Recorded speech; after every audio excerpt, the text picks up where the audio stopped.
bienvenue à tous. Je vais être très courte puisque je vais laisser rapidement la parole à Paul Sgro qui nous présentera la Maison de l'intelligence artificielle. Je voudrais nous excuser, mais les conditions météorologiques et les conditions sanitaires de la crise actuelle font qu'on a un lien avec la Maison de l'intelligence artificielle qui est à distance, mais que Télécom Valley pourra proposer dès que le soleil sera revenu et que les conditions sanitaires permettront des événements en présentiel, pourra contribuer à l'animation de ce lieu qui permettra donc de développer les projets IA sur notre département des Alpes-Maritimes. Donc d'abord, je remercie beaucoup Paul Sgro d'avoir bien voulu accueillir ce retour d'expérience qui a pour thème donc l'intelligence artificielle pour le test ou le test pour l'intelligence artificielle, puisqu'on a bien les deux sujets qui sont importants, même si on n'est pas du tout sur les mêmes problématiques. Ce que je voulais également indiquer, c'est que Télécom Valley, depuis quelques semaines, essaie de créer de nombreuses passerelles entre ces différentes communautés. Et cette session, elle a été co-organisée par la communauté test et qualité logicielle, avec Julien, donc qui va tout de suite après présenter la partie justement état de l'art sur comment l'intelligence artificielle peut servir le test logiciel, et la communauté IA et Data qui a été créée l'année dernière. Donc, pour rappel, on a par exemple déjà fait au cours des derniers mois des interventions communes avec la communauté emploi-formation, avec la communauté UX-UC, aujourd'hui avec la communauté test et qualité logicielle. Et on espère également dans les prochains mois avec la Maison de l'intelligence artificielle. Donc, je vais laisser la parole à Paul pour qu'il puisse nous dire deux mots de ce nouveau concept qui a été inauguré il y a quelques semaines à peine. Donc, je vais peut-être annuler mon partage d'écran de telle manière à ce qu'il puisse se connecter et qu'on puisse le voir en vidéo. Alors, normalement, vous devez me voir. Bonjour à tous. Est-ce que c'est le cas? Oui.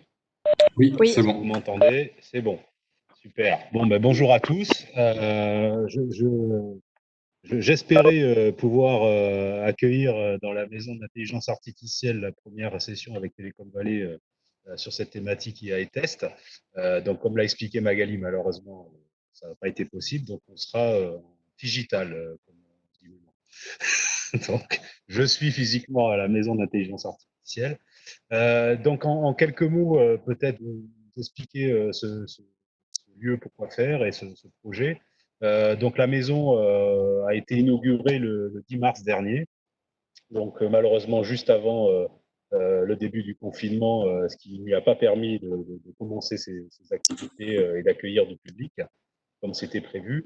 Le projet de la maison de l'intelligence artificielle, donc c'est un site de à peu près 700 mètres carrés qui est hébergé, on va dire, dans le bâtiment laboratoire infini du CNRS, donc qui dispose en fait de trois espaces, sachant que l'objectif de la maison était d'être un lieu ouvert au public qui permettrait à la fois de euh, faire découvrir l'intelligence artificielle, de faire également comprendre ce qu'était l'intelligence artificielle et dans un troisième volet, de pouvoir expérimenter l'intelligence artificielle. Donc, pour faire tout ça, sachant qu'on est ouvert à une cible allant du tout public à un milieu d'entreprise et de professionnels, donc, on a trois espaces, comme je le disais. Un premier espace dans lequel je suis, alors je me décale un petit peu, bon, vous ne pouvez pas avoir grand-chose, mais c'est donc l'espace du lab.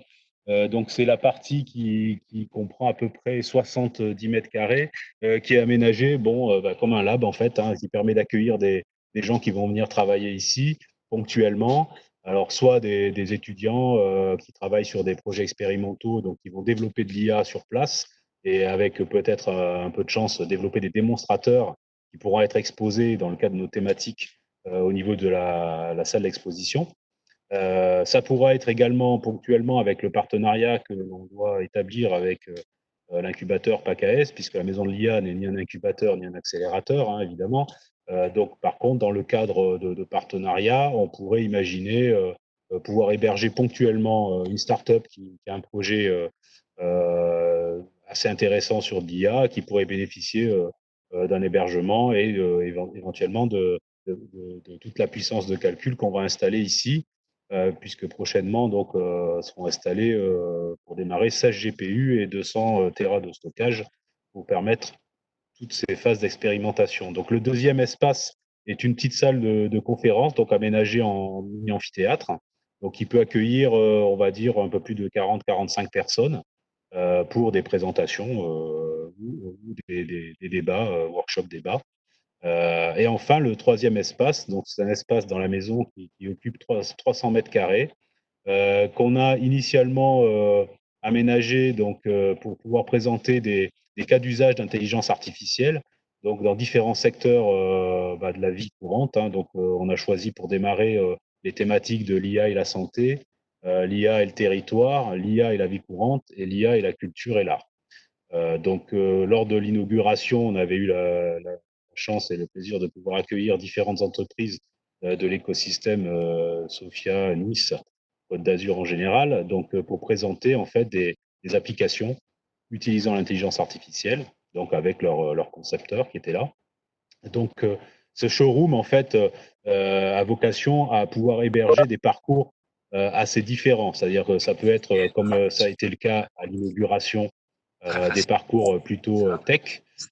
Et on est en train de travailler avec nos partenaires de l'université à la conception de parcours plus pédagogiques, ludiques, s'adressant à la population des collégiens et des lycéens. Voilà, donc on est en train de réfléchir à des parcours leur permettant de comprendre l'IA, les algorithmes, d'expérimenter éventuellement les intelligences artificielles. Donc tout ça fait partie des vocations de la maison. Donc ce calendrier événementiel, il est en cours de construction. Il a été un peu perturbé par les événements et la crise sanitaire. Donc on pense redémarrer à partir du mois de septembre avec toute une série d'événements qui sont en cours de préparation. Donc voilà, donc ce que je voulais vous dire globalement sur ce lieu. Encore une fois, merci à Télécom Valley et la communauté Data et Test pour ce premier sujet intéressant et de pouvoir parler de la maison d'intelligence artificielle à cette occasion. Alors, je ne sais pas si j'ai dépassé mon temps de parole et en tout cas, s'il y a des C'est questions parfait, éventuelles, voilà, c'est parfait, je suis à votre dispo. très bien. Donc, hop, je vais repartager l'écran. Est-ce que du coup, vous le voyez? Oui, c'est bon. C'est bon, ok. Donc, aujourd'hui, on a donc prévu un petit état de l'art sur l'IA appliquée au test, donc que Julien va prendre en charge juste dans 30 secondes. Pour des raisons en fait horaires, donc on donnera ensuite la parole à Grégory, Philippe et Michel Castellanet qui vont eux aborder la question inverse de l'intérêt de tester une IA, notamment pour sa confiance et sa robustesse et sa fiabilité. À l'issue de cette intervention, on aura un retour d'expérience vraiment appliqué sur la solution Smart Testing qui permet donc de générer des tests à partir donc de traces d'exécution par apprentissage automatique, donc par Bruno Léjard et Abbas Ahmad. Et on finira cette session par une série de questions-réponses et nous vous invitons en fait à les poser par le chat pour qu'on puisse répondre au fur et à mesure. Si c'est OK, eh bien, je vais laisser donc Julien commencer sa présentation.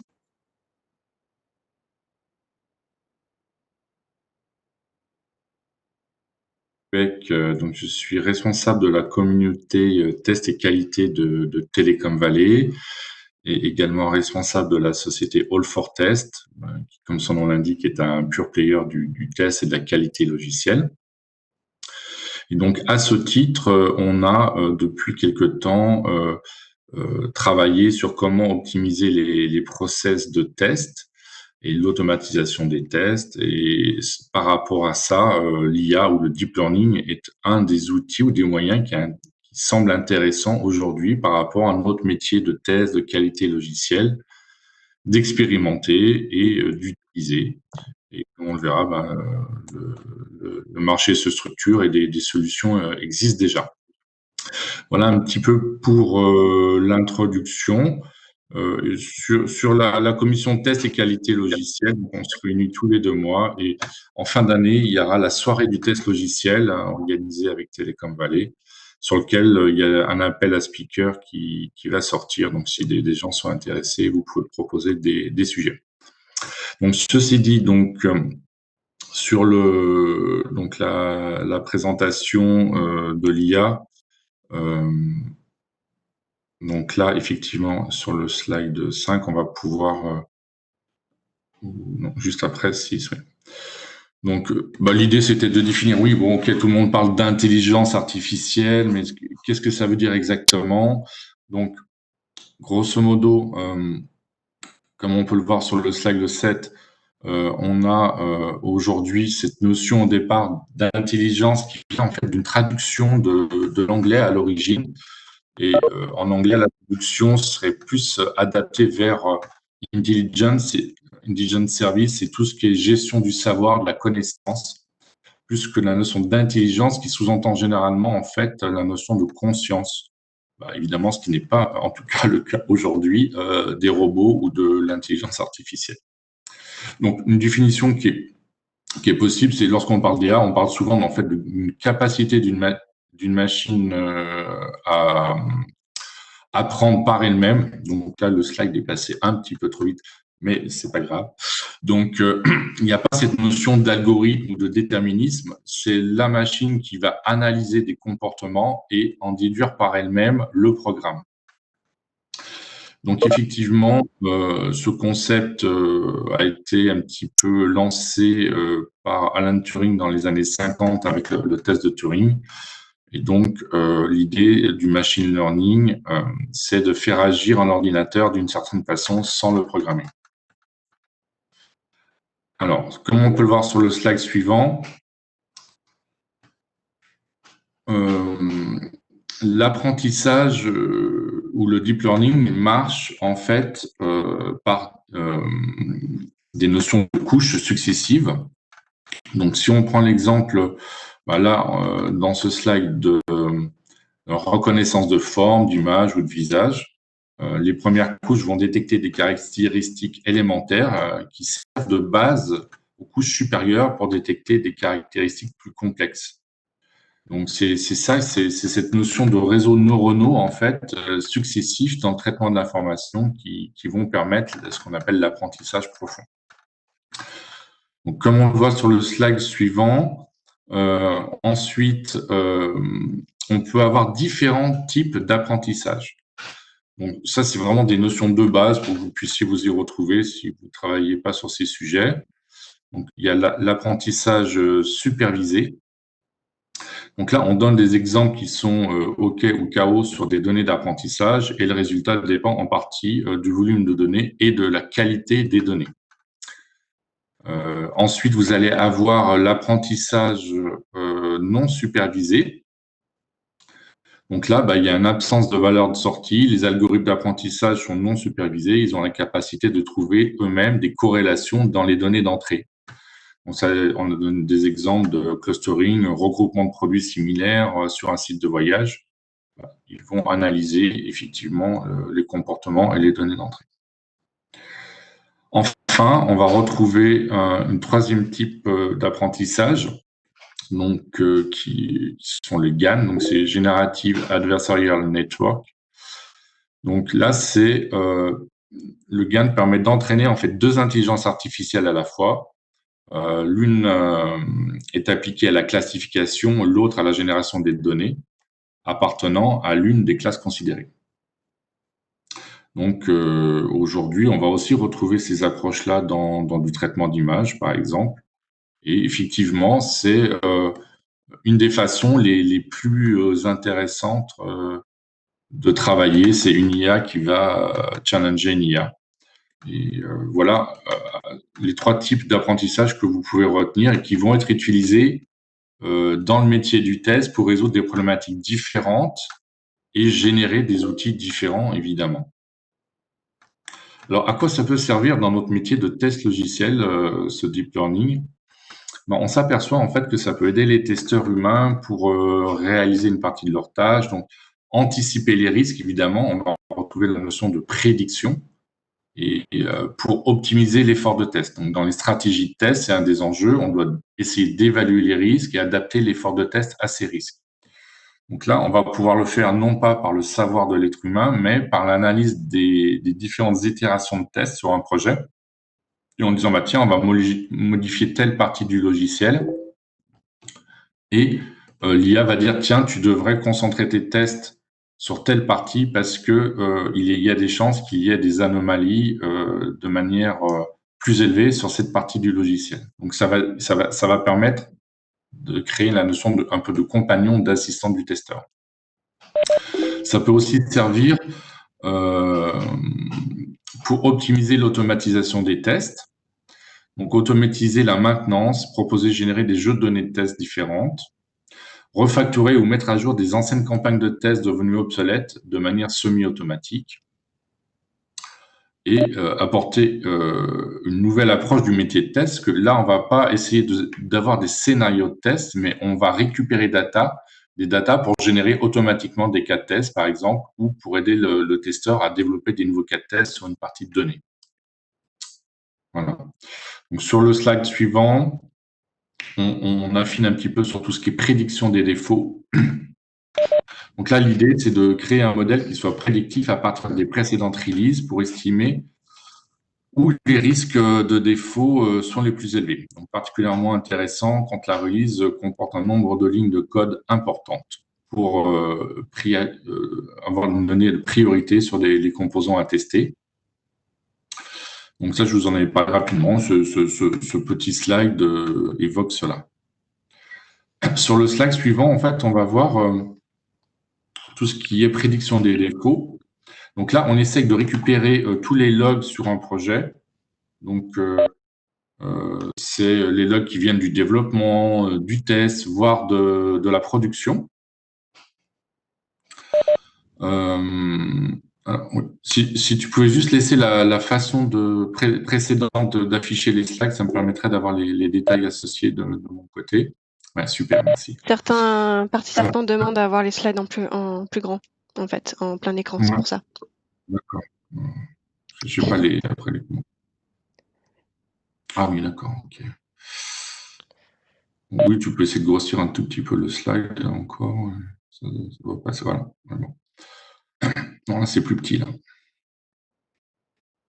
Vous pouvez refermer le menu du haut, en fait, déjà. Replier le bandeau du haut avec la petite flèche en haut à droite. Oui, encore à droite. La petite flèche, là, juste en haut, au-dessus de l'ascenseur. Ça replie le bandeau.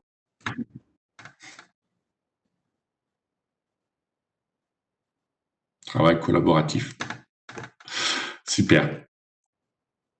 Donc, qu'est-ce qu'on récupère comme données? Effectivement, c'est tout ce que vous avez là sur le slide. Ça peut être les lignes de code, le nombre de dépendances, le type de process de développement, si on est en agile, en cycle en V, en waterfall, le nombre de refactoring, le nombre de corrections, l'ancienneté du composant. Tout ça va nous permettre de générer des prédictions sur les défauts qui peuvent arriver.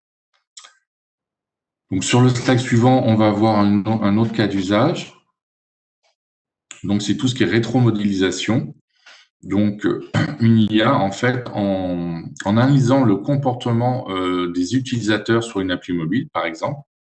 Donc, elle n'a pas du tout le code sur comment est structurée l'application, mais elle va pouvoir comprendre à quoi sert cette application, si c'est du e-commerce, etc., quelles sont les différentes étapes. Et elle peut affecter des probabilités qui permettront de parcourir automatiquement les branches les plus importantes de l'application. Donc, il y a des outils comme ça, par exemple, où on ne va pas avoir des scénarios de test, mais l'IA va comprendre grosso modo ce que fait l'application. Et dans les tests exploratoires, elle va pouvoir elle-même réaliser des tests exploratoires, mais de manière sélective, en disant, bon, j'ai compris qu'il fallait que j'aille acheter un produit sur cette application. Je sélectionne un produit, je le commande, je l'expédie. Et du coup, on est plus sur des tests qui sont de manière déstructurée au niveau exploratoire, mais qu'on va pouvoir superviser, encadrer pour améliorer leur efficacité. Sur le slide suivant, donc on va voir tout ce qui est reconnaissance de forme. Donc, quand vous faites de l'automatisation de test, bon, les gens qui connaissent ces sujets, on doit identifier les composants graphiques pour qu'on puisse aller cliquer dessus. Donc, on peut le faire avec des ID, c'est l'idéal, ou du CSS ou des XPath. Mais quand le code est refactoré, des fois, ça peut casser. Donc, une façon de faire, c'est de reconnaître graphiquement par reconnaissance de forme, par exemple, le bouton acheter. Il ne sera pas du tout tagué, mais si le script est cassé, l'IA va retrouver par lui-même le bouton et proposer de réparer le script à tel endroit, ou le réparer elle-même dans certains cas de figure. Donc, c'est une façon différente de pouvoir optimiser l'automatisation des tests ou de réparer des scripts cassés. Sur le slide suivant, on va voir effectivement tout ce qui est données d'entrée, jeux de données de test. Donc là, les données d'entrée représentent une problématique particulièrement importante dans le test. Hein. Le testeur doit à la fois générer des configurations de tests dans un espace très grand et qui soit par ailleurs pertinent. Donc, c'est ce que va pouvoir faire un réseau de type GAN. Donc, on a vu tout à l'heure la définition. Il va générer des données déjà classifiées. Donc, concrètement, ça veut dire que quand vous faites de l'automatisation de test, vous devez générer vos jeux de données de test, aller taper dans des bases de données de production, de pré-production. Et bien là, le système va pouvoir automatiquement vous générer des données de test qui sont pertinentes. Et suivant les données de test que vous allez rentrer, s'il s'aperçoit que ça trouve peut-être moins de bugs ou plus de bugs, lui-même va proposer des nouveaux jeux de données de test. C'est vraiment ça qui est intéressant dans le deep learning, c'est que plus on expérimente, plus on pratique, plus on s'améliore, y compris sur des volumes de données importants ou sur lesquels l'être humain, évidemment, va avoir beaucoup plus de problèmes de perception, de pertinence en amont sur ces jeux de données de test. Donc, sur le slide suivant, on va voir effectivement toutes les problématiques plus d'optimisation de tests de régression. Donc, les tests de régression, hein, c'est les tests que vous allez générer à chaque nouvelle release de votre application pour vous assurer que ce qui marchait avant marche toujours. Donc, on s'aperçoit que l'ordre dans lequel on va générer les TNR peuvent avoir une incidence. Donc, comment optimiser l'efficacité des TNR en jouant dans l'ordre d'exécution des cas de test et en prévisant certains chemins de test où on va taguer les branches, les niveaux de risque associés. Eh bien, à chaque réalisation de campagne, on va pouvoir changer l'ordre de réalisation et définir la meilleure approche. Donc, sur le slide de 20, on va voir effectivement quels sont ces critères. Donc, ça peut, pour optimiser les TNR, ça peut être des tests qui vont diminuer le temps d'exécution, qui vont réduire le nombre de cas de test pour atteindre un objectif de test. Ça, c'est des approches qu'on retrouve aussi dans le MBT, le modèle base testing. Des tests permettant une couverture plus complète, des tests liés à des changements de code récents ou des tests dépendants d'exigences avec un risque élevé. Tout ça, là, ça va permettre de générer effectivement encore des assistants du testeur pour mieux structurer ces tests de non-régression. Ensuite, nous allons voir effectivement concrètement, je vais accélérer parce que je vais laisser de la place évidemment aux autres intervenants derrière. Donc, les différents types d'outils qui existent sur le marché. Là, vous avez un petit tableau de synthèse. Donc, il y a des outils comme Infer, EvoSuite, Functionalize, AppDiff, qui se positionnent sur différentes thématiques que vous retrouvez là. Je ne vais pas reprendre tout le tableau, je passe au slide suivant.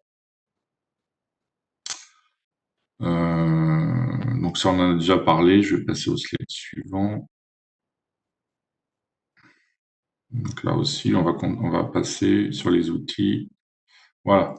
Donc, sur tout ce qui est stress test, donc on va retrouver des outils comme Google Monkey, Sapiens, DynoDroid. Donc, Google Monkey, c'est intégré aux outils de dev Android, c'est gratuit. Ça fait du fast testing tool, donc c'est une manière purement aléatoire. Sapiens, c'est un open source. donc qui est basé sur des techniques de recherche méta-heuristique. Donc, c'est tout ce qui est algorithme génétique, notamment, optimisation de combinatoire, et ça permet d'optimiser des données ou des cas de test. Donc ça, vous pouvez lancer les tests sans aucun test précis, et mettre en avant que sur les 1000 applications Android, ils ont pu trouver 558 bugs non identifiés auparavant, alors que c'est des outils qui sont en production sur le marché. Et DinoDruid, ça permet une approche combinée humain-outil, comme on l'a vu tout à l'heure, donc où l'IA se comporte plus comme un assistant plutôt que réaliser les tests lui-même. Sur le slide suivant, donc on parle de Functionize. Donc Functionize, c'est un outil qui est en mode cloud et qui est basé sur une extension Chrome pour l'enregistrement des tests. Et ça permet une génération automatique des tests à partir des utilisateurs réels des sites web. Donc ça va permettre des tests d'affichage, de génération de jeux de données et des tests unitaires. Donc sur AppDiff, là, c'est un outil toujours en SaaS qui est focalisé plus sur l'interface utilisateur des applications Android, où l'IA peut actualiser les parcours des branches de l'application pour récupérer toutes les actions possibles sur un affichage, classifier ces actions les plus pertinentes et parcourir de manière aléatoire le modèle selon la classification faite par l'IA. Donc concrètement, vous voyez sur les petites fenêtres du haut que ça peut faire des tests exploratoires de performance, d'affichage et de régression.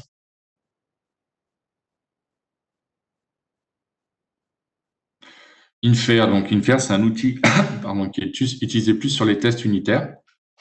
Donc ça va faire de l'analyse statique de code en Java, en Objective-C. C'est notamment utilisé par Facebook pour ses développements d'applications mobiles. Donc, c'est un outil qui est issu d'un rachat d'une entreprise spécialisée dans le domaine. Il va permettre les détections d'anomalies de manière automatique dans le code dans une approche DevOps.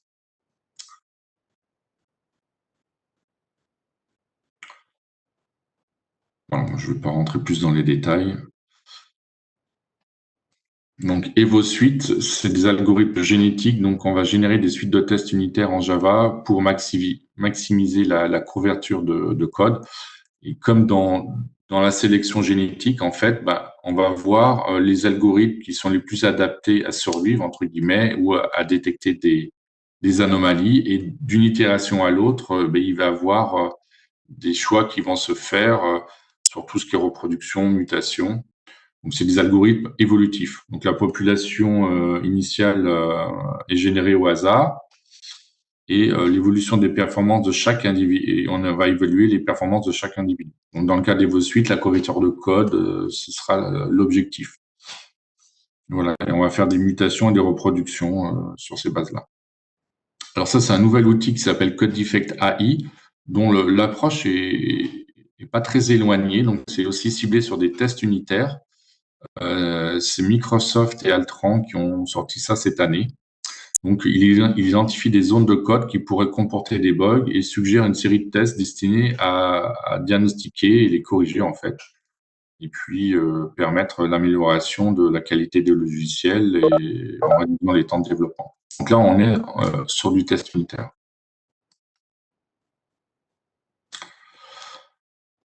Voilà, donc il y a aussi un outil qui est mis en place par Xavier Blanc à l'Université de Bordeaux pour le test exploratoire. Et donc cet outil, en fait, il est en bêta test en ce moment. Donc c'est une IA qui observe en direct les explorations réalisées par les testeurs et qui va apprendre de ça. Donc l'IA, elle sera rapidement capable de donner aux testeurs des informations sur les prochaines actions qu'ils peuvent réaliser ou pas. Donc ça permet notamment de synchroniser le travail de plusieurs testeurs. Donc, si vous faites du test exploratoire avec une vingtaine de personnes, en temps réel, ils vont savoir les parcours qui ont déjà été faits, qui vont apparaître dans des couleurs différentes. Ils vont dire, tiens, ça sert à rien que j'ai cliqué là, ça a déjà été fait. Comment je pourrais créer l'action que j'avais en tête, mais en cliquant ailleurs? Donc, on va sélectionner des types de produits différents, des modes de livraison différents sur un mode de e-commerce, par exemple. Et du coup, ça permet d'optimiser la productivité des tests exploratoires en temps réel Et plus on est testeur, plus ça apprend, plus c'est pertinent. Et ça évite que des gens fassent des tests identiques ou que tout le monde fasse la même chose sur le test exploratoire notamment. Donc ça, c'est intéressant. Julien, Oui. Julien, tu m'entends? Ouais. Moi, tu n'es pas dans le timing, hein. Désolé de t'interrompre, mais Oui, là, là, tu il as reste déjà pris. Ouais. Faut faire attention, quoi, parce que là, tu es en train de dépasser largement Merci. le quart d'heure. Donc là, sur le slide suivant, le 34, après, voilà. Donc, effectivement, en synthèse, on voit qu'aujourd'hui, il y a pas mal d'outils qui existent sur les couches basses de la pyramide, sur les tests unitaires, les tests d'intégration, et que l'enjeu, c'est de développer des systèmes sur les tests de plus haut niveau, qui sont les tests systèmes et les tests d'acceptance. Évidemment, c'est le plus complexe à réaliser. Voilà, alors je ne sais pas s'il y a encore un slide ou si c'était le dernier. Non, je crois que c'est le dernier. Donc voilà pour un petit peu ce panorama des problématiques, des enjeux et des outils. Je laisse la parole à un prochain intervenant. Merci. Directement aux questions et vraiment aux questions intéressantes posées par Grégory et par Greg et par Michel, parce que là, on veut plutôt être dans la continuité de l'exposé panoramique que nous a présenté Julien, en donnant un exemple de comment on peut appliquer de l'apprentissage automatique pour les tests. Alors, on peut imaginer qu'évidemment, ces tests testent aussi une IA, mais c'est quand même pas directement le sujet. Donc, mon nom est Bruno Lejard. Alors, voilà. Je suis un des cofondateurs de Smart Testing et puis aussi chercheur au sein de l'Université Bourgogne-Franche-Comté. Puis je suis accompagné d'Abbas qui est chercheur au sein de la même université qui va faire la démo.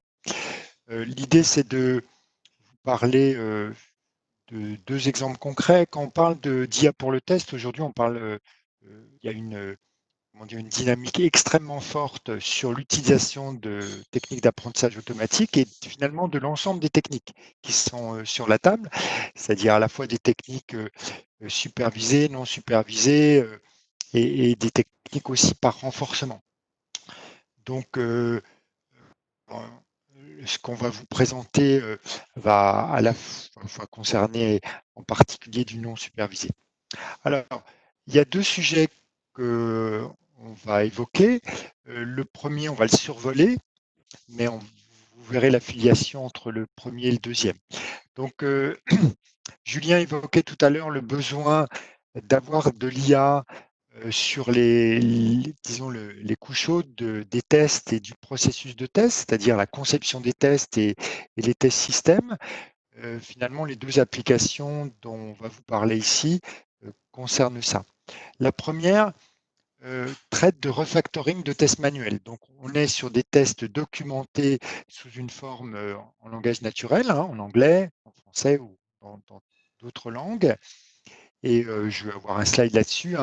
Mais l'idée, ça va être de pouvoir analyser, donc avec des techniques, des algorithmes d'apprentissage, et de pouvoir proposer à l'utilisateur des refactoring, c'est-à-dire à la fois éviter les doublons, reprendre des pas de test, les mutualiser, paramétrer automatiquement. Je vais vous dire un mot un peu plus précis. Et le deuxième sujet, c'est de la génération automatique de tests à partir de traces d'exécution. Donc, c'est un projet qui est plus amont, qui est encore en R&D, alors que Orbiter est déjà un produit, mais c'est montrer aussi les dynamiques. Et là, l'idée, et on va rentrer dans le détail, c'est de vous montrer comment, à partir de l'analyse des traces, donc de log d'exécution en production, log d'exécution en test, on va pouvoir proposer des nouveaux tests, on va pouvoir analyser la couverture et on va pouvoir générer automatiquement du code scripté. Alors, juste un slide sur cette technologie qui permet de reprendre des tests existants. Donc, c'est quoi des tests? C'est une documentation des pas de test. Et vous voyez, ce que vous voyez à l'écran est en fait généré. C'est-à-dire que dans cette technologie sur laquelle vous pouvez faire directement des expérimentations et utiliser différentes techniques d'apprentissage, une qui consiste à clusteriser les tests, une qui consiste avec des bibliothèques d'analyse de langage naturel, à identifier des proximités entre des pas de test, et une qui consiste à identifier des paramètres, de pouvoir paramétrer les actions de test, par exemple pour pouvoir automatiser les tests à partir de modèles de type réseaux neuronaux entraînés sur de l'analyse du langage naturel. Donc, je ne vais pas creuser plus, et puis c'est en accès libre, vous pourriez faire des essais sur vos propres tests. Mais voilà, l'idée, là, c'est bien de profiter de l'ensemble des progrès en matière d'application de l'IA pour l'apprentissage sur la langue naturelle, pour pouvoir analyser, refactorer, paramétrer et automatiser des tests manuels. Le deuxième sujet, qu'on appelle Philae, est lui à un étape plus amont. C'est un projet soutenu par l'Agence nationale de recherche, avec les partenaires que vous voyez là. Donc, on a 3 partenaires recherche, avec l'Université Grenoble-Alpes et Simula, qui est un laboratoire norvégien, et puis 2 entreprises dont Orange. Ce projet a aujourd'hui des premiers résultats qu'on va vous montrer, et part de log et crée des tests par apprentissage et par sélection, et par aussi comparaison entre les traces d'exécution des tests et les traces d'exécution client en opération. Donc l'objectif, si vous voulez, le focus porte sur la création automatique des tests de non-régression système, avec une orientation qui est plutôt sur des tests API que sur des tests IHM. Mais les techniques sont transposables au niveau IHM. Vous savez, lorsqu'on automatise des tests système sur des tests applicatifs, eh bien, on peut le faire sur l'interface homme-machine ou bien sûr sur les API. Donc, on a une phase d'apprentissage à partir des logs, et on a une phase de génération, c'est-à-dire que les modèles qu'on utilise, il y a différents modèles utilisés, mais en particulier des modèles de type réseau de neurones sur ces séquences d'informations que constituent les traces. On va pouvoir derrière, après clustering, on va pouvoir calculer les traces les plus représentatives de l'usage par les clients du logiciel, permettant d'automatiser en non-régression les usages les plus pertinents. Mais vous le verrez de façon concrète. En fait. Voilà, donc parmi les choses qu'on est capable de faire aujourd'hui, on est capable d'identifier des patterns d'usage à tester. On est capable d'inférer des modèles de tests, vous les verrez. On est capable de générer des nouveaux tests. On est capable d'analyser la couverture et le besoin de test, donc d'identifier les zones du logiciel insuffisamment testées. Et aujourd'hui, on évalue ces techniques sur 4 applications avec des données réelles, avec des vrais logs et des applications production. Abbas, je vais te passer donc la main. Voilà. Est-ce que tu peux reprendre la main? Allô? Oui, désolé, je t'ai muté, je suis en train de parler du temps muté. Donc merci Bruno, je vais reprendre le partage de contenu. Je reprends sur ce qu'a dit Bruno. Donc aujourd'hui, dans le projet Philae, on a 4 use cases réels, donc où est-ce qu'on utilise des données applicatives. Mais pour la démo d'aujourd'hui, je vais me baser sur une application qui a été développée au sein du laboratoire de l'Université de Franche-Comté et qui s'appelle Scanet.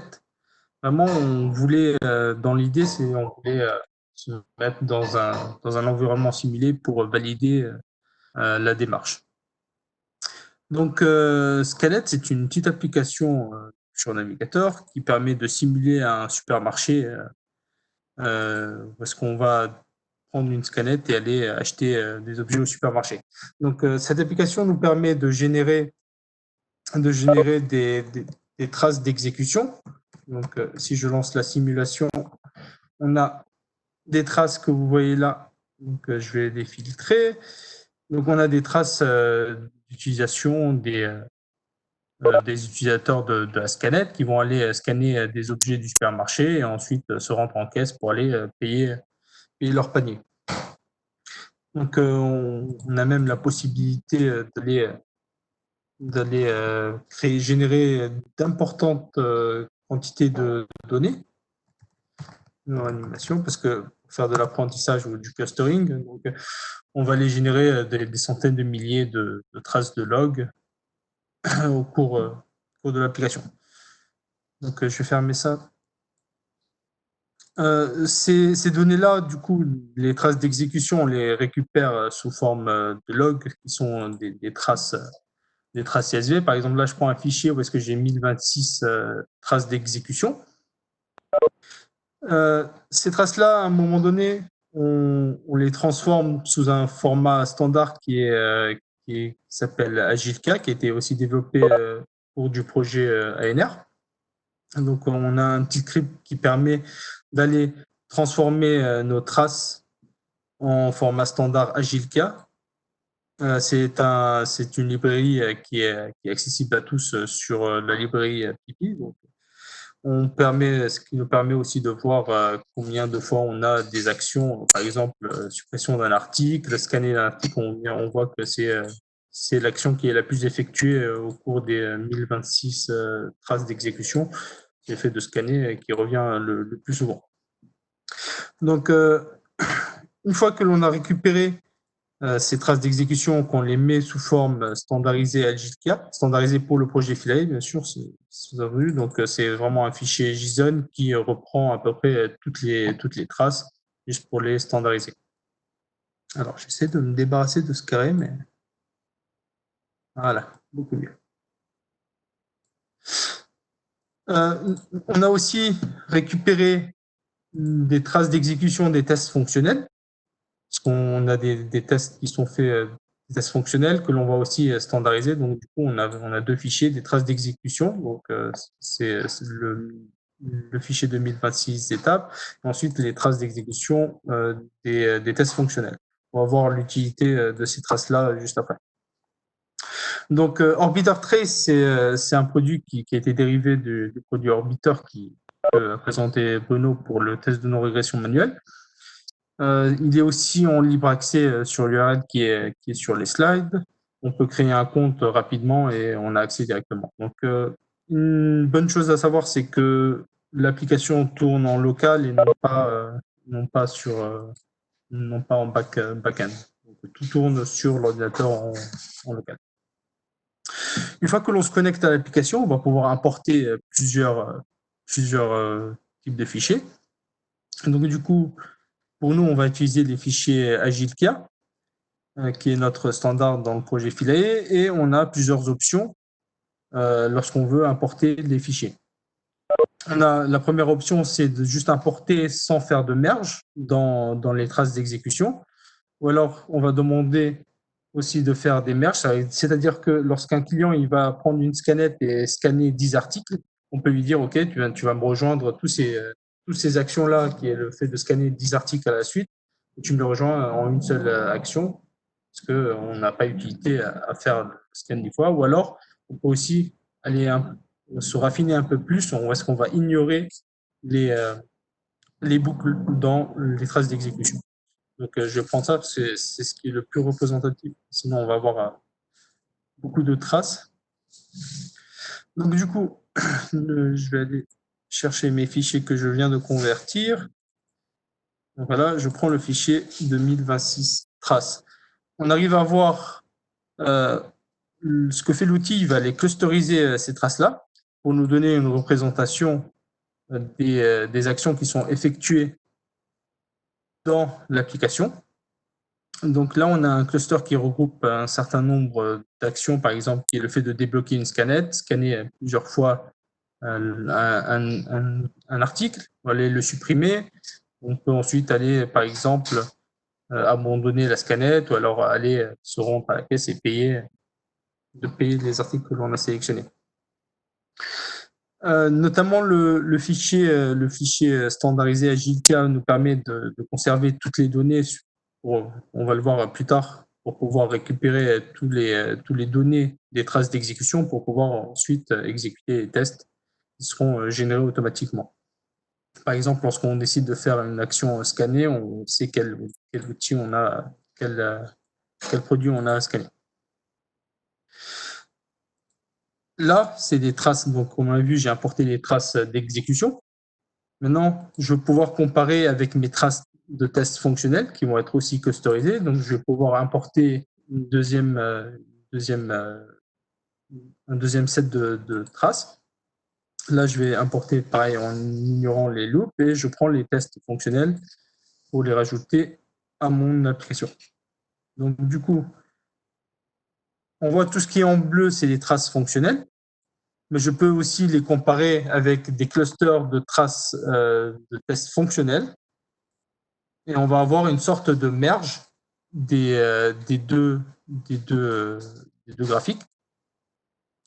Et là, on voit que tout ce qui est en gris, c'est des étapes, en tout cas, c'est ce qui a été, c'est ce qui est couvert par les tests d'exécution, par les tests fonctionnels, pardon.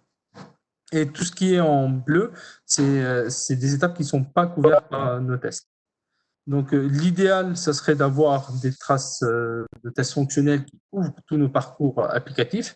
Là, on voit que ce n'est pas le cas. On a des parcours applicatifs qui ne sont pas couverts par nos tests fonctionnels. Après, ça dépend aussi du degré de raffinement que l'on veut dans nos tests. Par exemple, si je vois là, par exemple, là, on voit bien que cette partie supprimée un paramètre n'est pas testée et une partie testée n'est pas dans le cluster du parcours applicatif que j'ai sélectionné. Donc, si je sélectionne tout le parcours applicatif et que je sélectionne tout le parcours de test fonctionnel, donc ça fait un très très grand graphique, d'accord? Mais ça nous permet de voir aussi que tous les parcours applicatifs sont bien testés, c'est-à-dire que je n'ai aucune case en bleu qui n'est pas couverte par mes tests. Donc ça, c'est au niveau vue. Donc ensuite, à partir des traces d'exécution, je veux pouvoir des traces d'exécution que l'on a clusterisées, c'est-à-dire qu'on présente tous les parcours applicatifs. Je veux pouvoir générer des tests à partir de mes clusters qui ont été créés. Là, j'ai une série de 4 clusters que je veux pouvoir tester. Et ça, on a dans l'outil la possibilité d'aller exporter, par exemple, nos applications. Donc, il y a d'autres formats qui arrivent, mais là, on a l'application, on peut exporter en Java Cucumber. Donc, une fois que c'est exporté, je vais aller... lui, voilà, je vais le supprimer, c'est un ancien. Je vais aller extraire le fichier Repeater Cucumber. Ensuite, j'ai un fichier pom.xml que l'on peut ouvrir directement avec IntelliJ. Donc, c'est un IDEA qui est comme Eclipse ou autre. Donc, ce qui est bien avec IntelliJ, c'est qu'il ouvre le projet directement, il va chercher les dépendances automatiquement. Donc là, il est en train de nous créer le projet. Voilà, c'est fait. On voit dans le projet qu'on a nos tests. Donc, on a un fichier d'exécution qui est le run cucumber test. On a la définition des steps. Donc, les steps que l'on définit ici, par exemple, action débloquée, scanner un produit, alors transmission, abandon. Donc, on a tous les action words que l'on va devoir implémenter une fois, en tout cas, pour automatiser les tests. Et les tests qu'on voit ici, donc c'est les clusters que l'on a dans l'application. Ça, dans l'application, c'est les tests d'exécution. Donc, je prends par exemple le premier cluster qui nous représente un test parce qu'on va dire qu'on veut débloquer la scanette. Ensuite, on va scanner un certain nombre de fois pour ensuite aller transmettre, abonder la scanette et payer notre panier. Donc, c'est un projet qui peut être, donc ça va tourner directement. Par exemple, si je vais sur le fichier d'exécution et que je lui dis run cucumber test, normalement, on devrait avoir de gros signes rouges. Parce qu'on voit bien, voilà, il y a un qui est passé, donc 4 tests fail, c'est normal parce qu'on voit bien que dans la définition de mes actions, je suis en train d'envoyer des exceptions. On n'a toujours pas implémenté la couche d'adaptation. Mais si par exemple, je vais aller demander d'enlever toutes les exceptions et que j'enlève tout ce qui est exception, je fais un run, donc là, nos tests devraient passer directement au vert puisque c'est en effet normal, on ne fait rien. Donc voilà, les 4 tests sont en vert, tout est passé. Donc ça nous permet à partir des traces d'exécution, des traces fonctionnelles, d'aller clusteriser pour avoir un nombre réduit et significatif qui couvre l'applicatif, de générer des tests et de les exécuter. Donc, je pense que j'ai plus le temps. Donc, de toute façon, j'ai fini ma présentation. Et Bruno, je te redonne la main. Oui, S'il y a en des fait, je questions. pense qu'il faut ouvrir les discussions sur les différentes Ouais. thématiques. Hein. Là, c'était l'idée de vous montrer un exemple des techniques opérationnelles aujourd'hui pour analyser. Précédemment, c'était donc des cas de tests manuels pour les refactorer. Et là, c'est des traces, donc des logs qui sont formatés et qui permettent tout ça est calculé automatiquement, hein, tout ce que vous voyez à l'écran. Voilà, et évidemment, on voit bien les niveaux de service dans l'automatisation des activités de test. Là, on est remonté sur l'automatisation des activités de conception et d'implémentation des tests à partir des données disponibles sur le projet. Évidemment, en lien avec typiquement les environnements existants d'automatisation, les frameworks. Donc voilà, ça vous donne un exemple un peu concret que vous pouvez expérimenter. Il y a des liens sur les 2 cas. Alors, encore une fois, sur l'aspect trace, on est aujourd'hui un peu plus en amont. Et sur l'aspect test manuel existant, là, on est déjà dans une dimension produit. Voilà, j'ai terminé. Hein. Je repasse la parole à Julien, je pense. Je vous remercie pour l'écoute et les échanges. Je ne vois pas de questions sur le chat. Donc, est-ce que Julien, tu serais d'accord pour faire une petite synthèse et mise en perspective de cette matinée rapide, puisque je pense que tu l'avais prévu dans ton propos, peut-être le temps de laisser à la communauté la possibilité de poser 1 ou 2 questions par le chat. Oui, vous m'entendez là? C'est bon? Oui. Très bien. Écoutez, merci à tous déjà de votre participation. C'était vraiment intéressant de voir comment on peut traiter ce sujet-là, qui est vraiment un sujet d'actualité vu de différentes facettes. Hein. Effectivement, comme on l'a vu sur comment le deep learning peut changer notre façon de faire nos stratégies de test et nous aider en tant que spécialistes du test.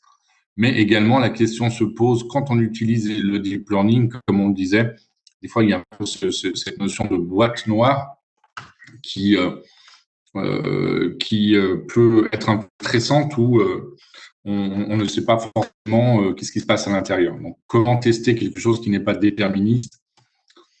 Effectivement, c'est aussi l'autre côté de la médaille et on est aussi, nous, intéressés par réfléchir avec nos partenaires et nos clients sur ces sujets-là.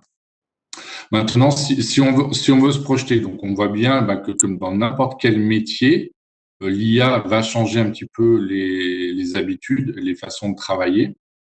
Tout l'enjeu, c'est d'arriver à essayer de se projeter, qu'est-ce que ça va changer. Donc, on a vu que dans le métier du test, par exemple, eh bien, ça va permettre de créer l'émergence de nouveaux profils, donc des gens qui sont capables d'aller sélectionner les meilleurs algorithmes ou les meilleurs IA pour optimiser leur stratégie et leur process de test. On le voit aussi avec nos clients sur comment tester du big data. Donc, tester le big data, il faut effectivement tester la data. Et donc, ça sous-entend de l'automatisation et potentiellement de l'IA. Et puis, donc, outre le fait que ça change les métiers, pour rebondir un petit peu sur une synthèse qui serait qu'est-ce qu'on peut faire de tout ça ensemble, je pense que Telecom Valley peut être un bon réceptacle pour créer ces échanges d'idées et de travailler entre nos communautés test et IA le démontre.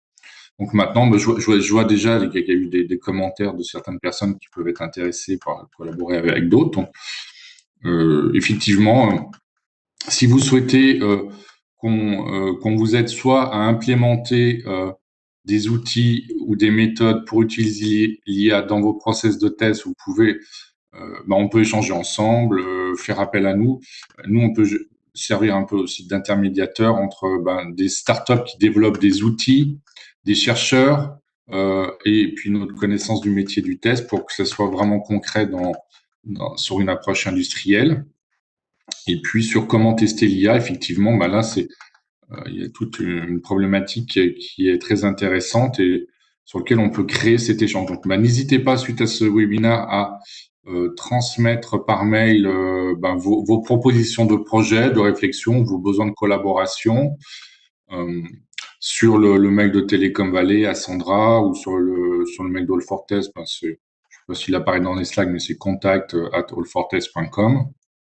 Et puis, suite à ça, on peut essayer de rebondir et de lancer des projets ensemble avec l'ensemble des acteurs. Voilà, je pense que de mon côté, j'ai rien d'autre à ajouter. Je vous remercie de votre temps et j'espère à très bientôt. Et nous n'avons pas d'autres questions sur le chat, donc je pense qu'on peut du coup clôturer la session. Et merci beaucoup à tous pour votre écoute. Merci à tous.